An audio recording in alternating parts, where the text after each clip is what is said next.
We bring you the latest update from the Pna Newsroom. As the government continues its efforts to stop the smuggling of agricultural products into the country, some 40 million pesos worth of misdeclared food items were confiscated at the Subic port on March 2nd. A team from the Department of Agriculture found a shipment of dressed chicken, duck heads, and duck neck, which was misdeclared as squid rings. The shipment, which has completed requirements, also lacked a phytosanitary import clearance. The consignee, Abukayan Business and Trade, shall face charges for alleged misdeclaration and misclassification of the shipment.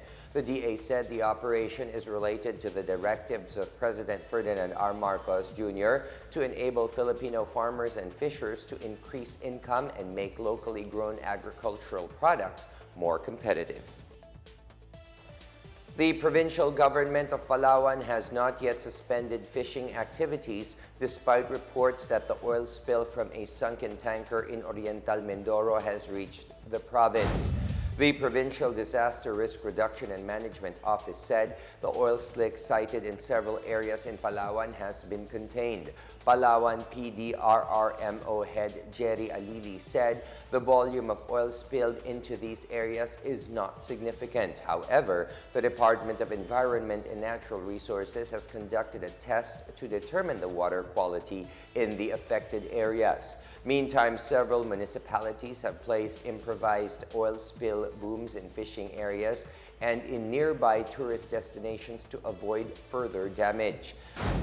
Meanwhile, the owner of MT Princess Empress, the tanker that caused the oil spill, assured that it is taking the steps to solve the issue and minimize its impact, especially on the environment. RDC Real Marine Services issued an apology for the incident, saying it was sorry for the harmful effects the oil spill has done in the livelihood of those living in the affected areas.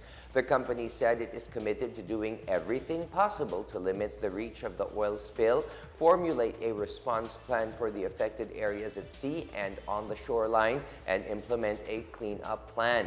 Last February 28, MT Princess Empress capsized and sank near Oriental Mindoro along with its cargo of 800,000 liters of industrial oil. The Coast Guard said the ship's oil tanks are still intact and mostly its operational fuel has been leaking. The Philippine National Police has reported a decline in the number of murder cases recorded in the country. In a press briefing, PNP Chief Police General Rodolfo Azurin Jr. noted a 40% decrease in cases from 7,121 in 2018 to 4,272 last year.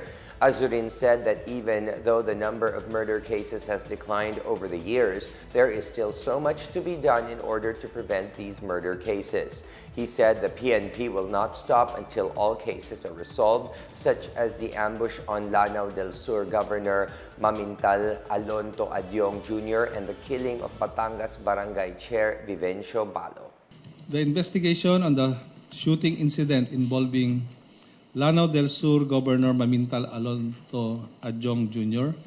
can be considered as solved with the filing of criminal charges against 3 suspects and several John Does earlier, and the recent arrest of 3 suspects in Bukidnon. The PNP were able to solve the following high-profile cases: the shooting to death of Nicholas Peter Stacy, a New Zealander who died during a robbery incident; the shooting incident of San Carlos Barangay Captain Vivencio Palo of Lipa City; the shooting incident of Governor Bombit Adyong.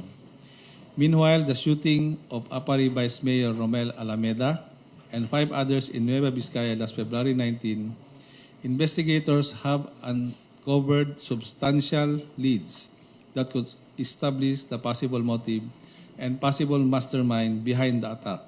Meanwhile, Azurin said 8 murder cases and 6 frustrated murder cases were already filed in connection with the killing of Governor Roel de Gamo.